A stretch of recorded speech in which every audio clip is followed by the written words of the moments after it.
I'm recording this on Ascension Day. This is a very significant festival of the church. Jesus lived, bringing God into humanity for 30 plus years.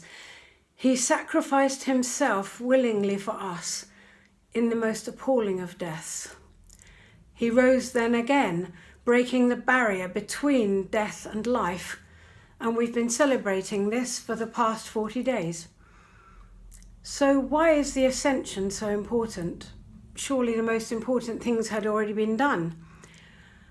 I've been following a daily devotional recently, Lectio 365, done by the 24/7 Prayer Association. And today, their reflection on Ascension Day said, through the life of Jesus, God had been present for a handful of people for a short time, but now, through Jesus' ascension and through the subsequent sending of the Holy Spirit at Pentecost, God became present in all places, for all people, for all time.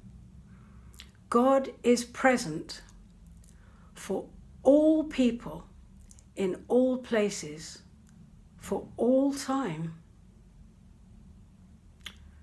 I don't know about you, but I don't feel as if I've done the coronavirus lockdown thing very well. I've always been a doer, a talker, busy finding stuff to fill every moment of every day, doing several things at once, as well as words with friends on my phone at the same time. I find it really hard to pause and be still and take in the presence of God. I now realise that this is not at all due to lack of time on my part.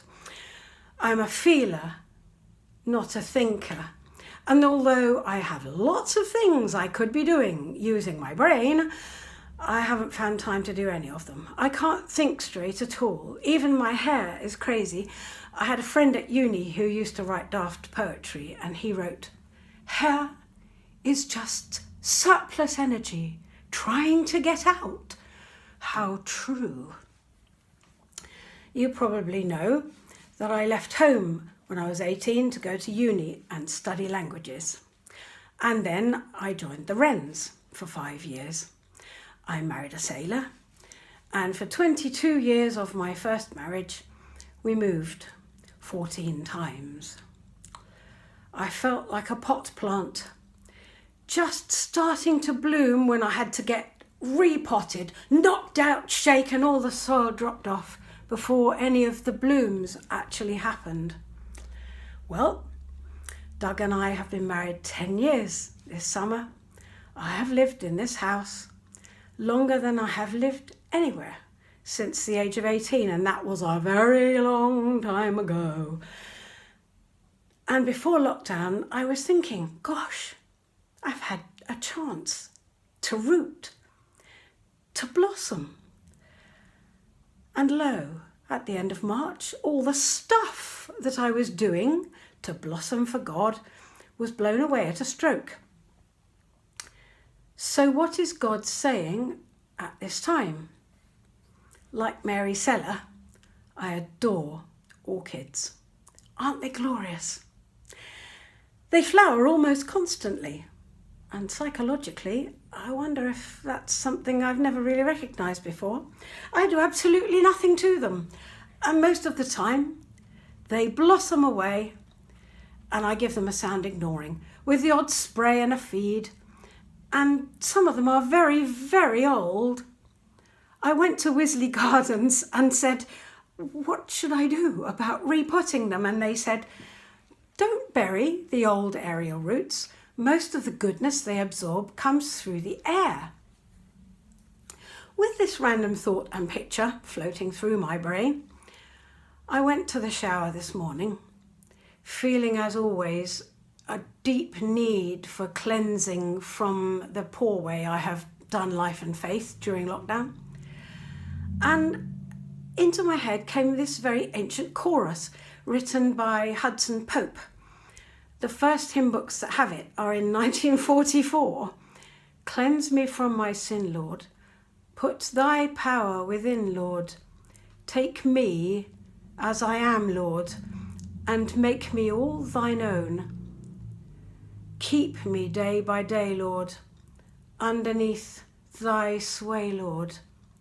Make my heart thy palace and thy royal throne. Cleanse me from my sin, Lord. Put thy power within, Lord. Take me as I am, Lord, and make me all thine own.